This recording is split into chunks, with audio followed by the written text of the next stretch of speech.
Good afternoon. My name is Laura Urbano. I am the admissions advisor for the Sport and Performance Psychology programs and for the Clinical Mental Health Counseling programs. Thank you so much for joining us, and we're going to start with our virtual open house.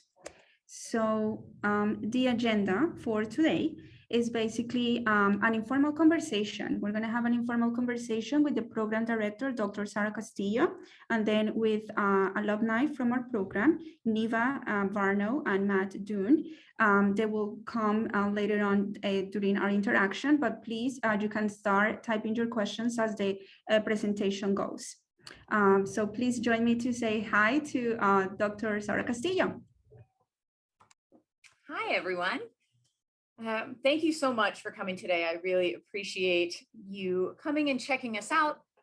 We're super excited and really proud of the programs that we have at Western States. And so I'm thrilled to be able to talk to you guys a little bit and share some of our students and alumni's stories to help you understand a little bit about what we do and how we do it.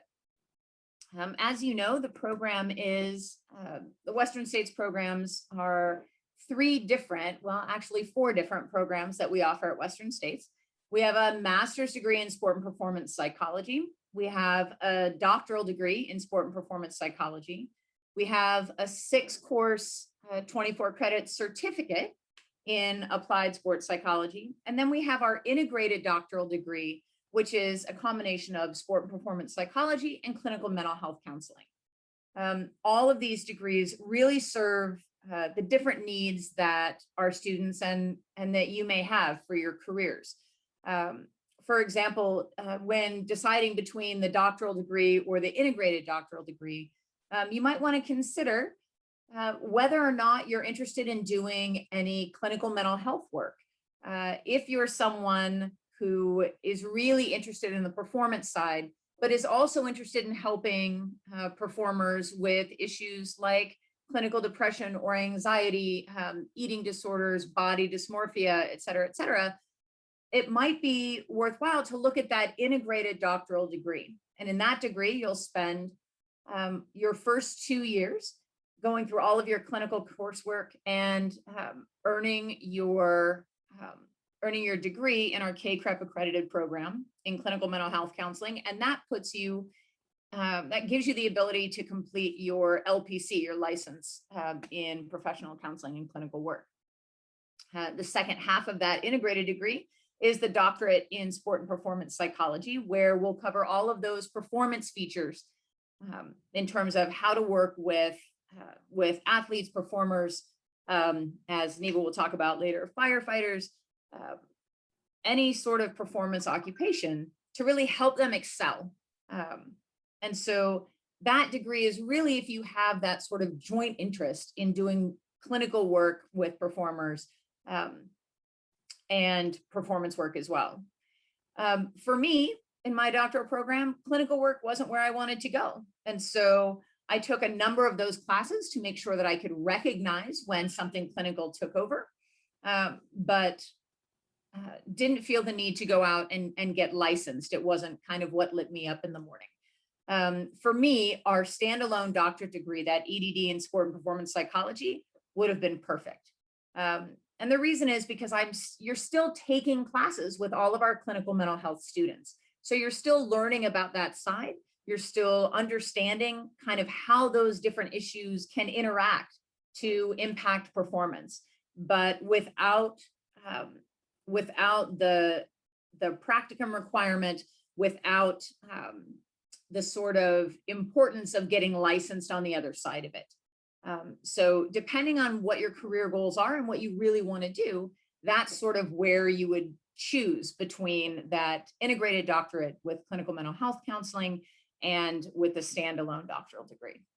For those of you looking at your at the master's program, that's super exciting for us as well, because taking those classes and beginning your master's program with us, there's an option for you within that first year. If you think, well, I don't know if I want to do the clinical work, but because you're in those courses that go back and forth, if you find that you have a real passion for it, there's a way that you can transfer into that degree as well.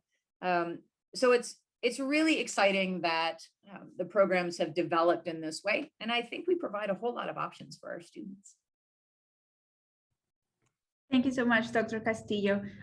So one of the questions that we receive from our applicants oftentimes is in regards to the CMPC certification, the Certified Mental Performance Consultant certification. If you can please share a little bit about the importance of this certification. Is it important for people to obtain this certification in the field of sports psychology? Or is there any other kind of complementary certification that people could take in lieu of the CMPC? That's a great question. I think one of the biggest things about the Certified Mental Performance Consultant certificate through Asp, the Association for Applied Sports Psychology, is that it really does help you to demonstrate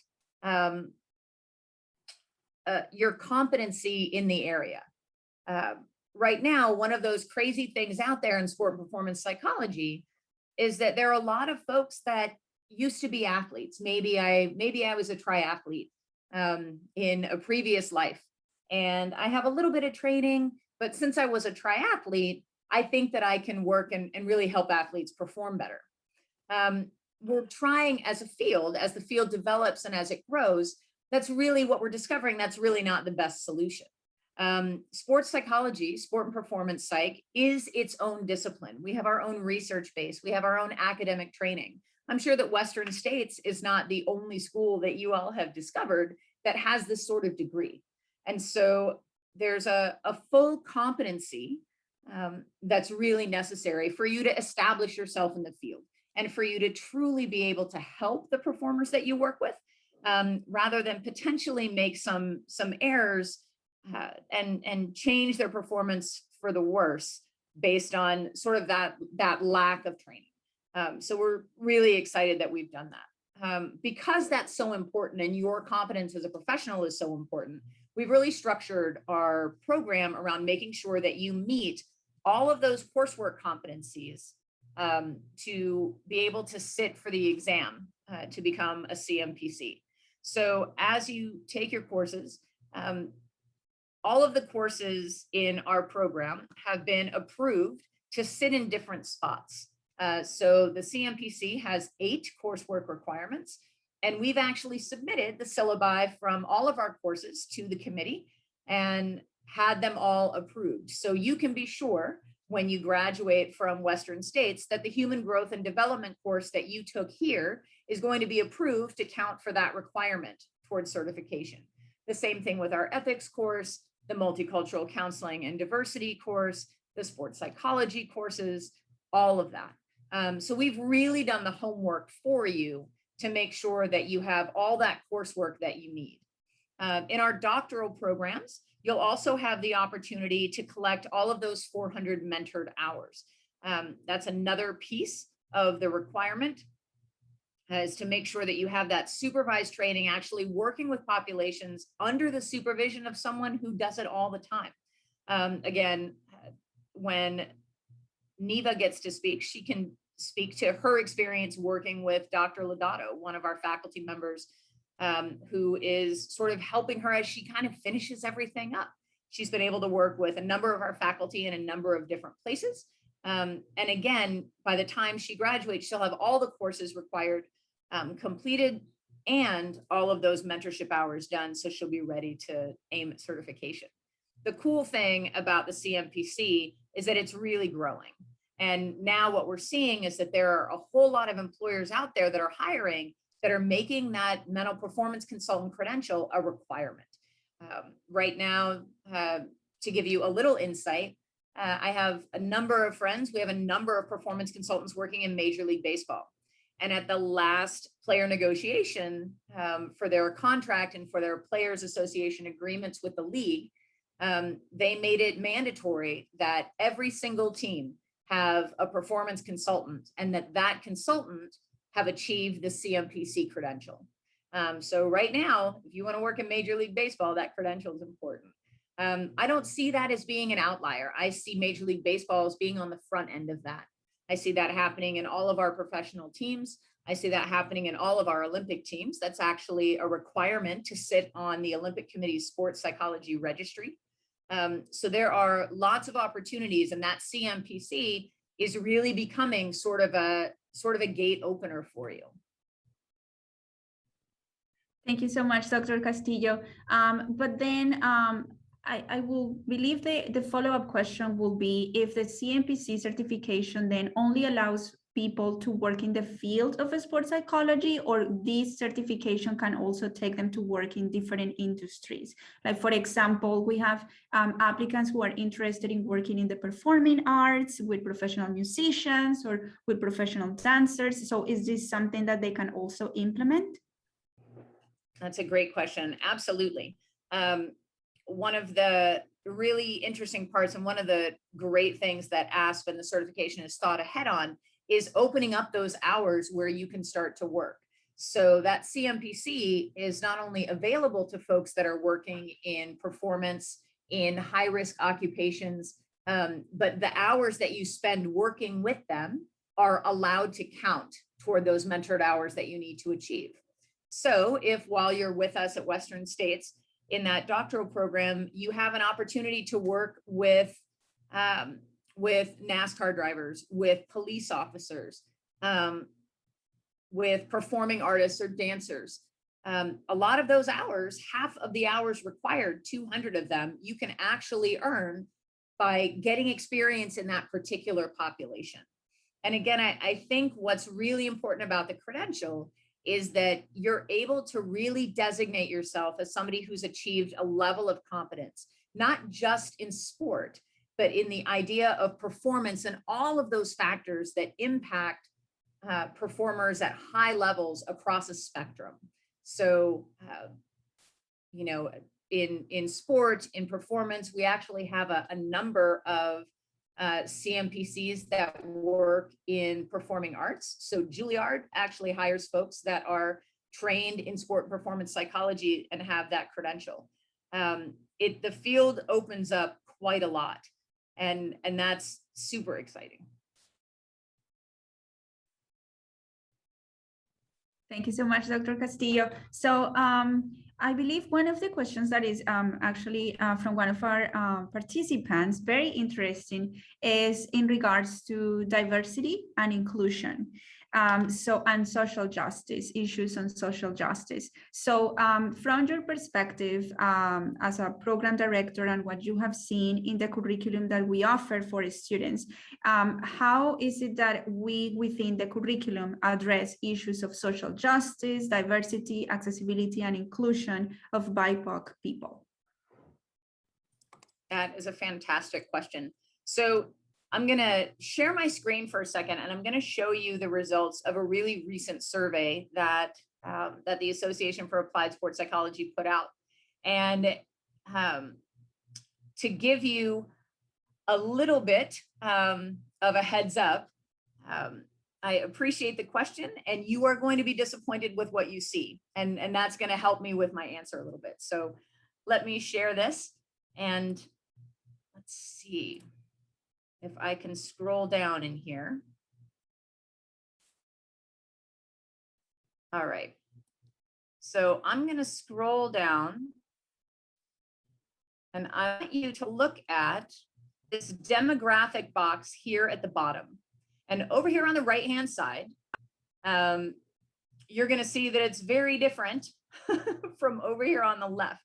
We're split about evenly in terms of male-female.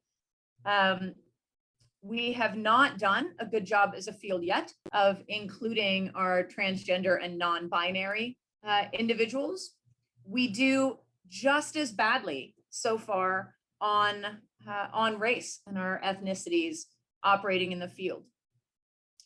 This is something 100% that the field needs to address, and something that we're really working hard to address at Western States. I'm going to stop sharing now.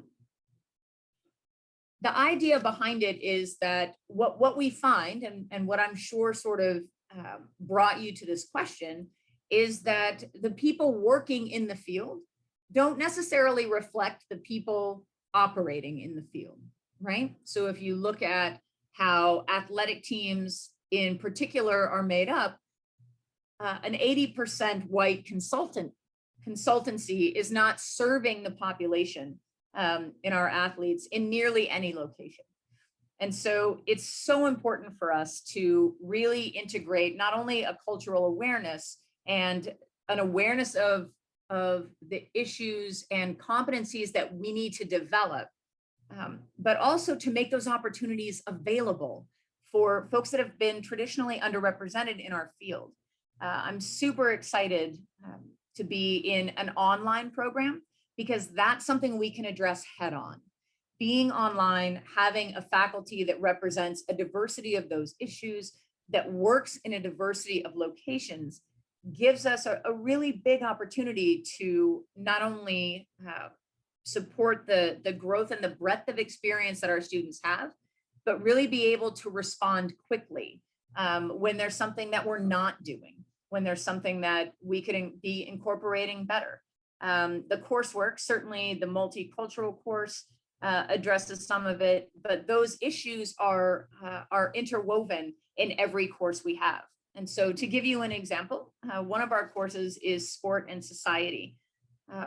And one of the things that we talk about are how sport, how performance issues tend to integrate with what's happening in society, tend to integrate with what's happening culturally, with what's happening in varying populations, in BIPOC populations. And one of the things that we're doing to revamp that class is to really take a look at what's currently happening in terms of the NCAA with title and likeness issues, really passing some of that power down, but also what's happening state by state in terms of transgender participation in sport. So our faculty is really looking for and really paying attention to what's happening and how we can continue to integrate that, and then bringing the latest information into our courses to make sure that not only are our students, do our students have sort of the relevant information they need, but to really broaden their experience and think about things differently than they may have in the past.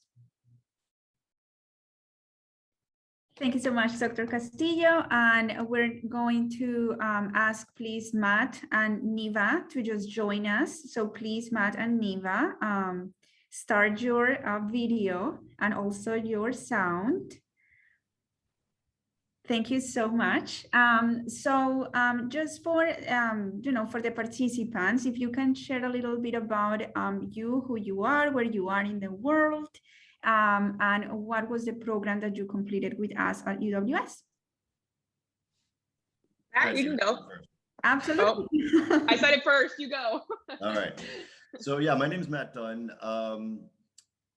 I came to the program maybe in kind of maybe it would be considered a little more non-traditional way. I was an athlete growing up. I participated more or less in just intramural athletics in college, but I went straight into kind of the corporate world, into corporate sales. I spent about 20 years working in business development and sales roles. The last 10 years were with companies like Microsoft. And then in 2017, I was a sales manager for the Weather Channel. So I managed a team of reps around the country. And around that time, I started looking into the sports and performance psychology program. Just a lot of it was just out of personal reasons. I'd always been attracted to the field, and I had read, I've read coach biographies. Coach Wooden is a big influence, and other coach biographies just about, and player biographies about, the mindset of being successful and what that looks like, and how they became the athletes and the coaches that they were, and what their messaging was, and how they communicated information to the team about being better. So I was always kind of fascinated about that. And I started thinking, how do I personally, how can I be better at work, at life? And then how can I start to, when I'm managing teams, how do I become a better player coach, right? And around that time, I kind of had this epiphany. I just was kind of done with the corporate world, and I wanted to start working in drug and alcohol counseling. And as I started getting a degree in addiction studies at the same time I was applying for the sports and performance psychology. And right away in my very first class, which was the intro to sports psychology class, everything that I was studying in that class, I said, my God, this is recovery. This is what people need as they're in early sobriety to succeed in life. And so I kind of got reinvigorated both from that standpoint, just saying this is amazing. And I don't necessarily see this being, while concepts are being applied in the field of recovery and substance abuse, I don't see this applied per se, specifically as saying, hey, we're going to take a performance psychology approach to help people in recovery. So that's kind of how I came to this background. So as I started doing this, continuing the schoolwork, I had an idea where I would like to ultimately, my long-term goal is to open up a rehab where performance psychology informs the overall philosophy and structure of a curriculum in this rehab. And I was doing keyword searches to even see if this is a thing. Does this make sense? And am I crazy? And I came across a rehab in Thailand that talked about sports psychology, how sports psychology makes sense for addicts. And here's why. It's about, routines are important. What does resilience looks like? What does it look like to bounce back from failure? Same things that athletes have to deal with. And so I reached out to this rehab and said, hey, what are you doing in this area? And they said, nothing. We just think it's a good idea. And I said, great, I'd love to come out and talk to you guys and maybe kind of incorporate some of what I'm learning to help your clients. And they said, great, come on over. So probably about 3-4 months later, I was in Thailand and I was basically an intern. I'm a 44-year-old intern and incorporating these ideas with clients. And about 3 months later, they hired me. And I was just doing like group counseling. Again, a lot of what I talk about is resilience. And, the great thing again about this degree and it being online is I was living in New York City doing this information, studying, and then now I'm in Thailand and I can continue taking the classes. The access to the professors has been incredible. So I've subsequently I'm planning to open up my own rehab here in Thailand, hopefully by January. What's been wonderful is one of the professors in the program, along with Dr. Castillo, have agreed to mentor me. So I have and this is outside of the work that he does in his own private practice, in his school, as a professor with the school. He's spends a couple hours a month just talking to me about my curriculum, how we apply sports psychology to help addicts, people early in recovery. And he's made himself incredibly available for me. And I found that's been the case for all of the professors. I've reached out to, I think, 5 or 6 to just say, hey, this is my idea. Does this make sense? And can you give me any advice? And they've anytime I've asked, the professors have been available, helpful, and have had great ideas and have been encouraging, right? And that's what's been really important for me too, is that they're encouraging. And that's what we're supposed to do as sports psychologists as well, right? Is encourage our client population. So, that's kind of the brief version of where I am now and where I moved the program. I'm in my last quarter of the Master's in Science in Sports and Performance Psychology. So I'll be graduating in September. And the idea is I'm seriously considering moving on for the doctorate in education. So, and I never, ever would have thought that prior to going into this program, I would be pursuing a doctorate. And it looks like I'm going to be doing that. So that's, again, a credit to, not only that I've found a career or field that I love, but a credit to the professors and the schoolwork that's been done here at University of Western States. So that's what I got. Thanks. Thank you so much, Matt, for sharing your story. So Niva, if you can please tell us a little bit about yourself, where you are in the world, and yes, anything else that you want to share about the program. Okay. So I am in Virginia currently. I'm from Oregon. I was in Oregon when I started at UWS. And so starting off with my background, I was one of those injured athletes in high school, and it ultimately like crushed my hopes and dreams of being a D1 athlete. So I went to Oregon State University first to do physical therapy because I thought that, I wanted to help athletes, and that just seemed like the right thing to do given everything I had experienced, is go the physical therapy route.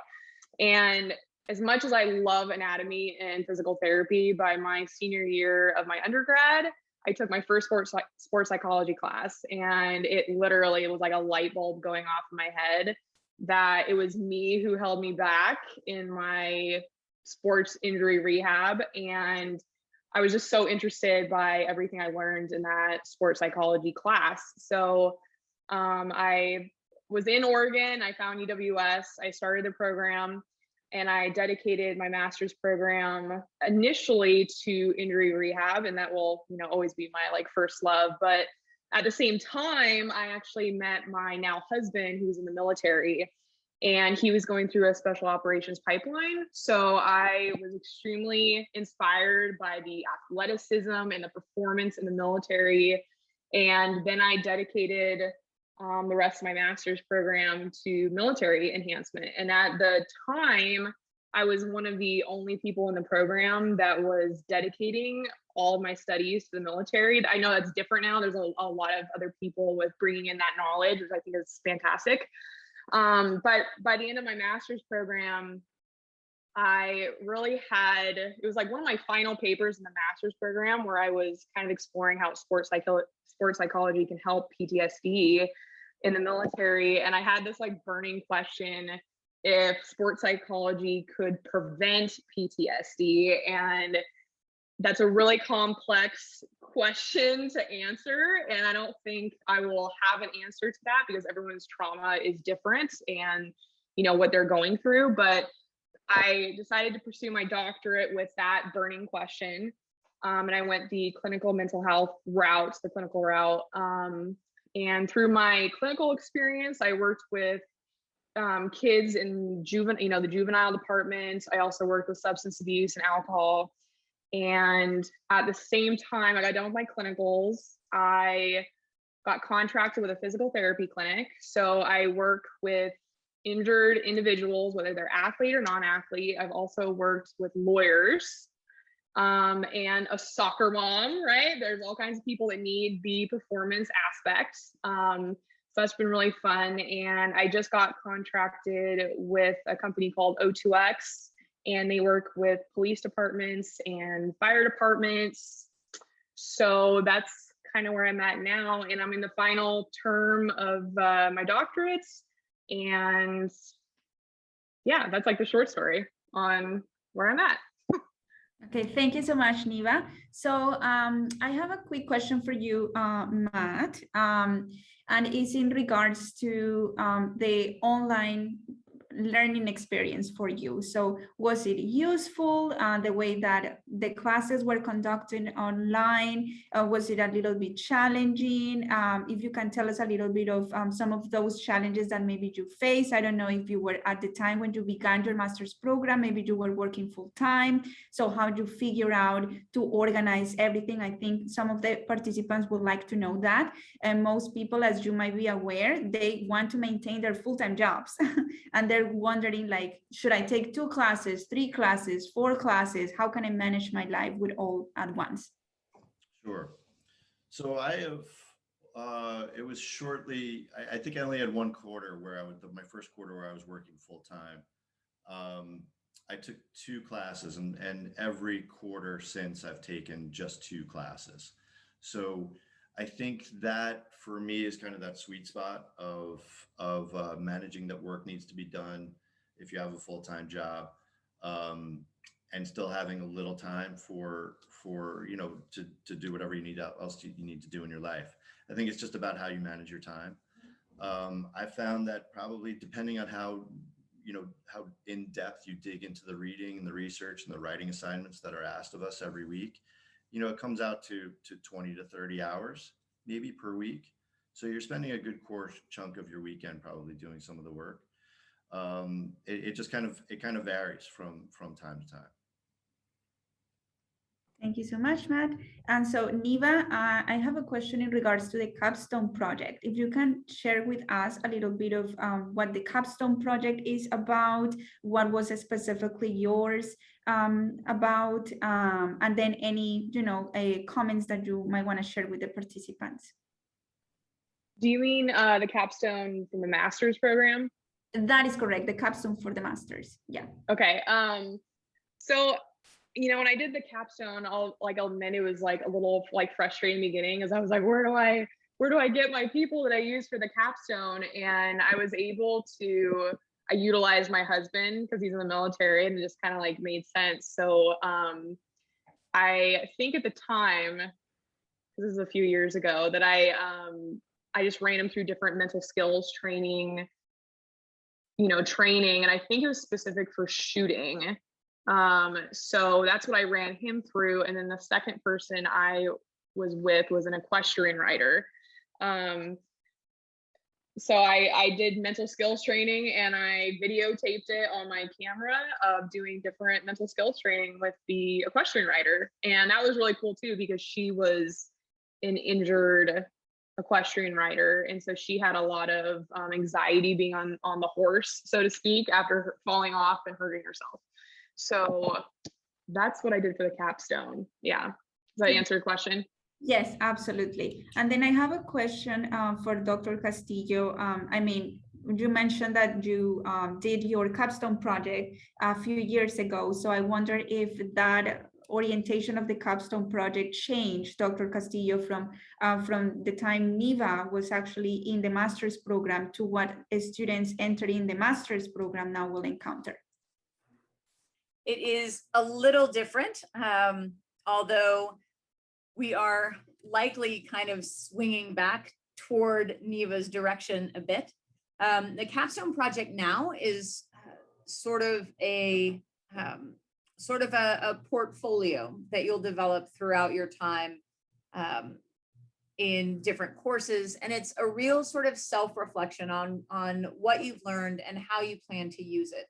So you'll go through, look at the assignments that you've completed in various courses, and sort of analyze what this taught you and how you can use that moving forward. One of the changes that we're looking to make is to kind of combine those two elements so that there's a good amount of time for self-reflection in terms of what you learned and how you want to use it, but also the opportunity, like Niva was talking about, to gain some mentorship and gain some true application. As you all probably know, the CMPC is actually available with a master's degree. And so it's important that we make sure that not only the coursework is available at Western States, but also some of that mentorship as well. And so we want to make sure that there's the availability for that within your program.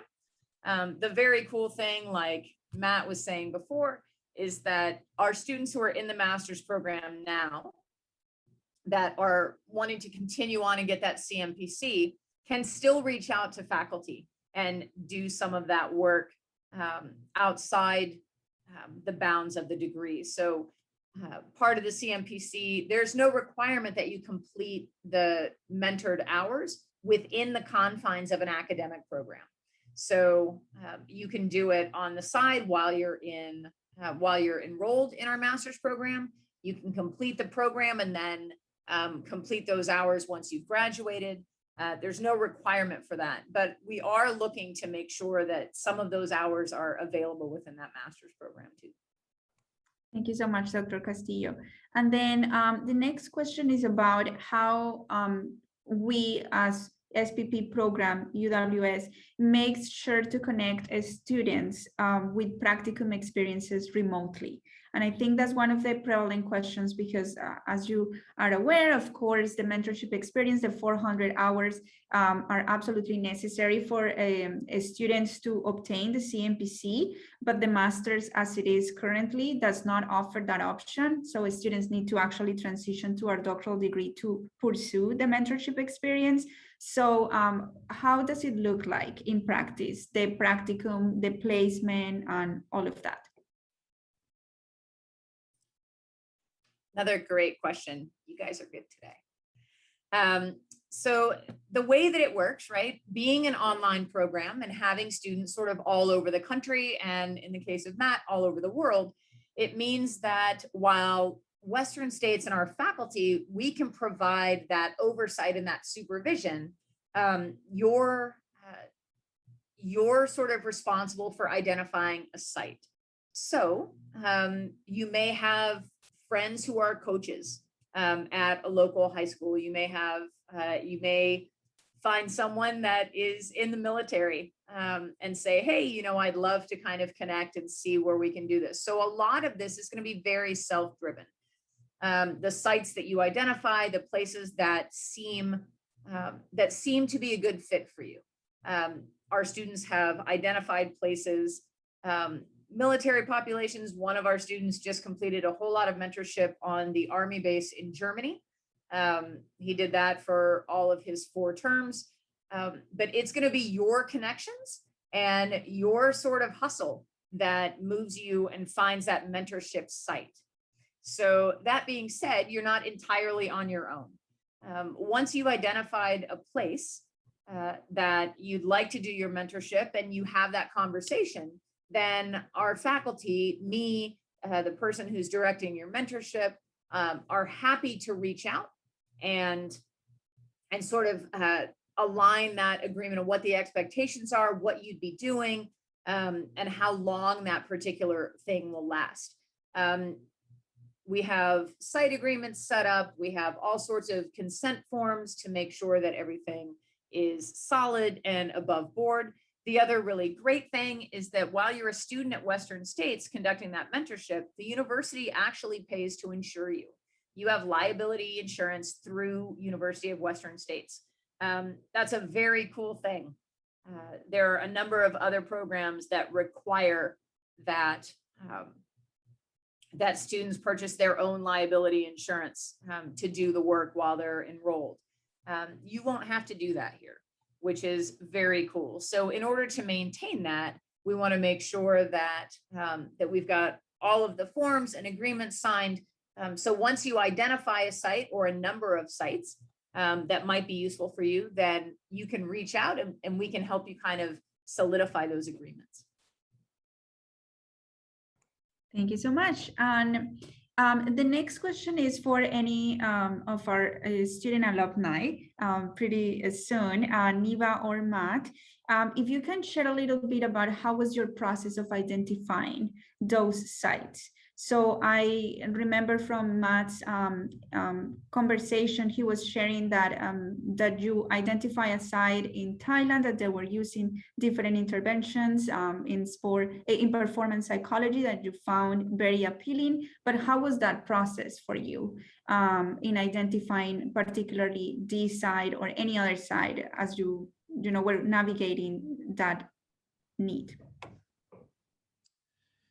Yeah, I think as I was saying before, I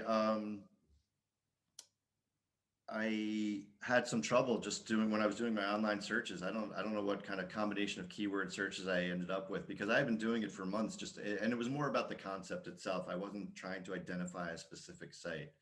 I was just wondering if this idea even existed out there, and it really was the only specific rehab. And I was looking specifically for a primary treatment rehab that talked about this. So I wasn't in that process necessarily of trying to identify that site where I could get my practicum hours. It was just, is this a thing?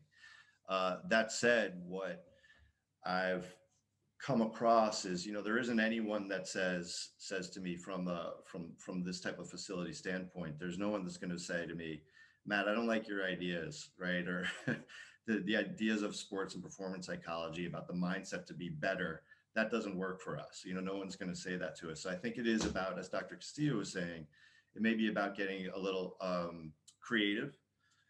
It may be just about pitching yourself and just saying, for whatever, again, if this is outside of the athletic field, it would be finding facilities, calling them and just saying, hey, this is my idea. Are you guys incorporating these ideas at all?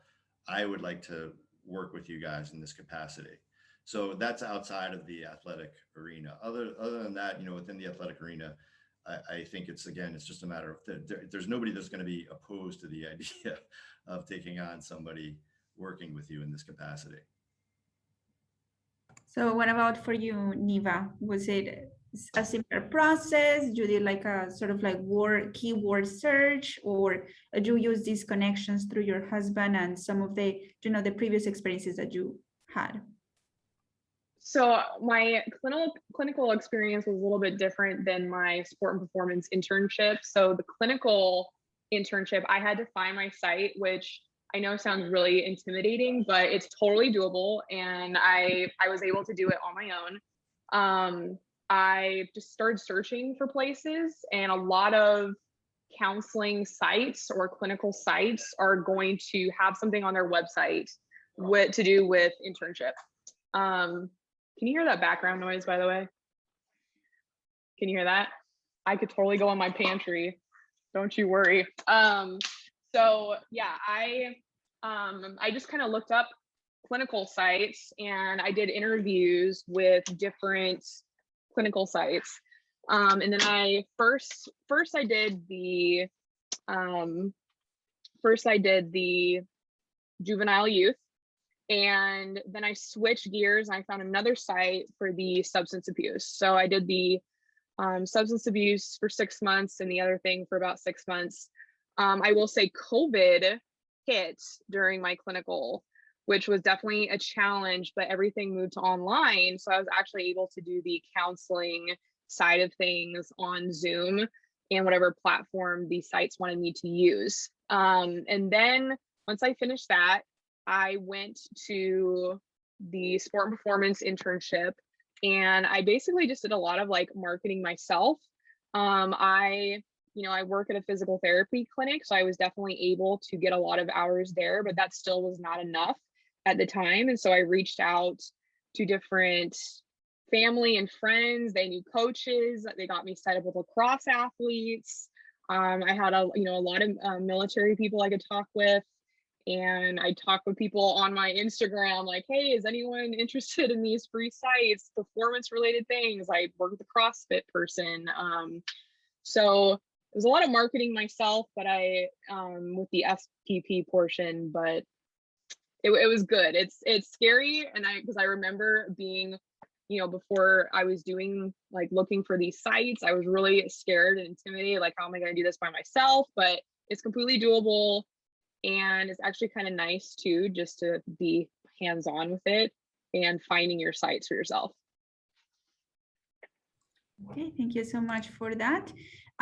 So before I let you go, and Niva and Matt, are there any comments or sort of like advice that you have for our participants entering this particular field? So any of you who will want to start? My biggest advice is to go to an Asp conference. The program is amazing. It works so well with your schedule. I know I saw some questions in there about, can I do this on the side? There's meetings, like Zoom meetings for your classes, but if you can't make those Zoom meetings, you can totally meet with your professor outside of that time, and it's very flexible for your schedule and learning. And UWS wants you to learn, and that's what I liked so much about the program, is that they wanted to see me do my thing and flourish and learn. But I definitely suggest going to an Asp conference, and that was one of the biggest things I could do for myself in my career development, because I met a bunch of women that were working in the military.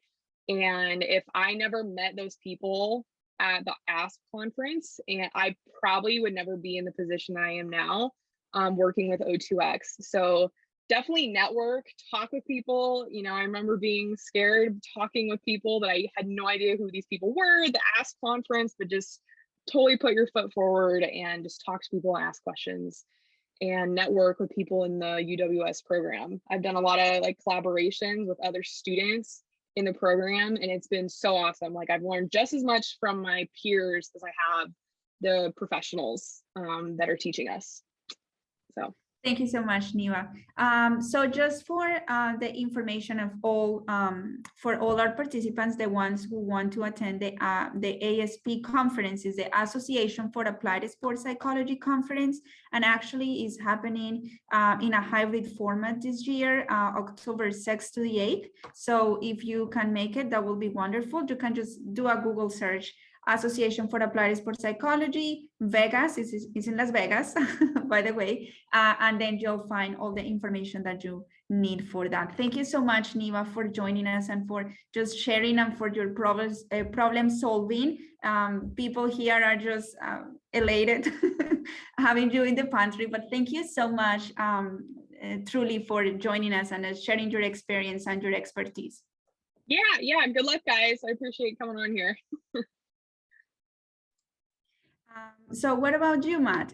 So what advice, suggestions you have for our applicants in the master's and the doctoral program? Anything that you want to share with them? Yeah, I think kind of the running theme has been here that the importance of networking, right? Is once you get in the program, and I would echo what Niva said. My first quarter here, I went to the AASP conference in Toronto. And prior to going there, I had spoken to a couple of my professors, again, just saying like, hey, this is my idea about specifically applying sports psychology to help people in recovery. And they gave me a list of professors that I should, or speakers, people that could be at the conference to talk to.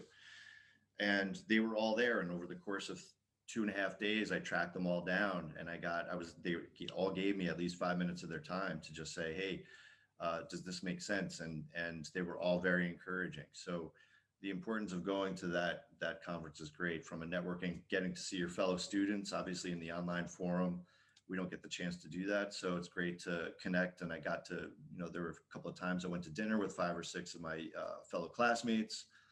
That was really helpful. I mean, you can't underestimate the power of networking in person. So that would be one. I think the other is, again, the program has been helpful. I think what's really important is to make sure to, because the professors do make themselves in this program so accessible, there's never been a time where I've asked for one-on-one time where a professor has said no.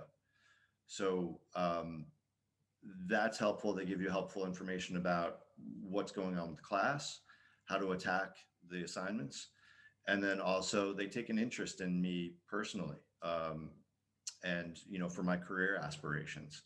So they really, the professors in the school really do provide support, and they really do want to help you succeed. So that would be the other advice, is just always try to take advantage of all the time you can get with the professors one-on-one. Okay, thank you so much, Matt, again for joining us. And yeah, so good luck in everything that you're doing currently. And again, I know that is quite early in Thailand, so thank you so much, truly, for being here. Sure. Okay. Okay, so Dr. Castillo, you're welcome to stay, but I'm gonna go now on to the admissions presentation just to share the deadlines for the people who are here in this particular event, and just, if you wanna stay, please do so, but I'm going to start sharing my screen so that I can share the information about admissions.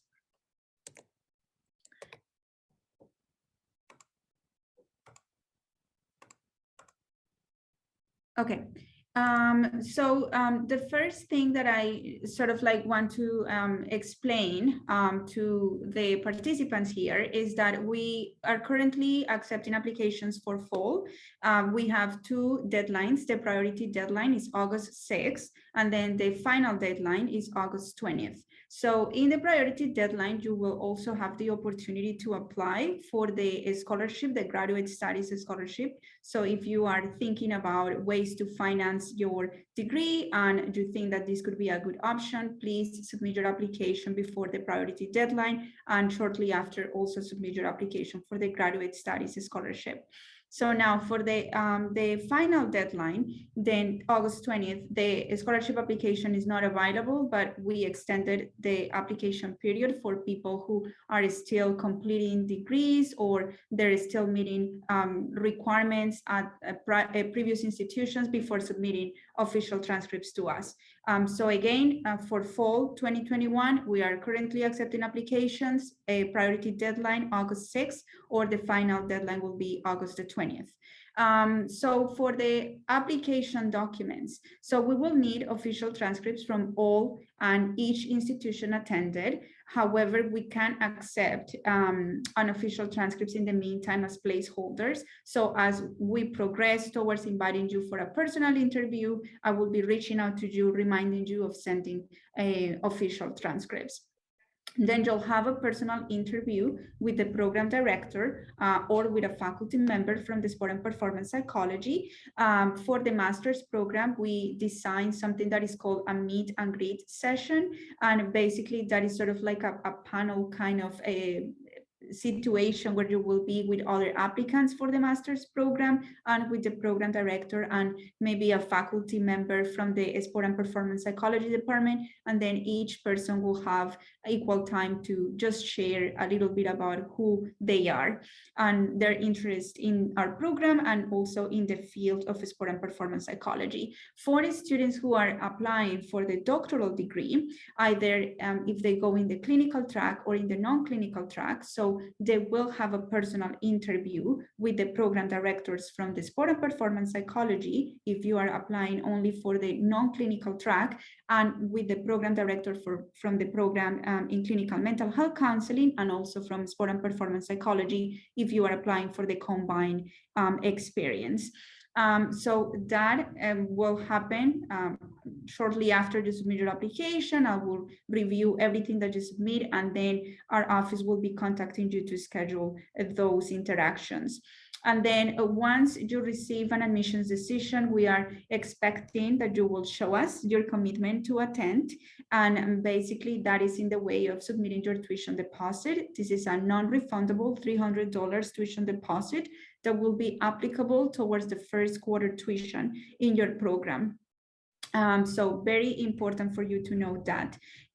So other application materials to keep in mind. So we need 2 letters of recommendation that can come from supervisors, colleagues, or former professors. We are also asking for students to address a very specific prompt that we design, and the prompt basically is asking you to acknowledge your biases and also your orientation in terms of social justice, diversity, and inclusion, and the work that you potentially could be doing in the field of your choosing, either sports psychology or the combined option. And then also we are asking for students to submit a resume where they will show us their educational and their professional background. So for prerequisites, these particular degrees don't have a prerequisite. So meaning that you will come with any degree that you have from any field.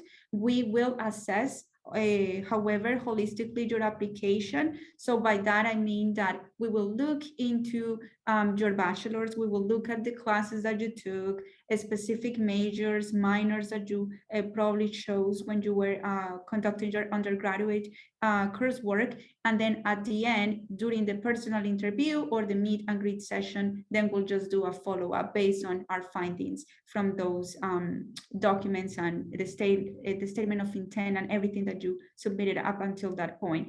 So one of the questions that people typically ask me as an admissions advisor is in regards to the GRE, the General Record Examination. We do not require the GRE, it's not mandatory in the initial application process. However, if students have a GPA that falls below what we are asking, then at that point, we will allow them to submit a self-advocacy statement called low GPA statement request. where you can basically waive that requirement for a low GPA to enter into our program. Or if that is not an option, then at that point, I will just reach out to you individually and let you know the next steps. And yes, at that point, the GRE could be an option.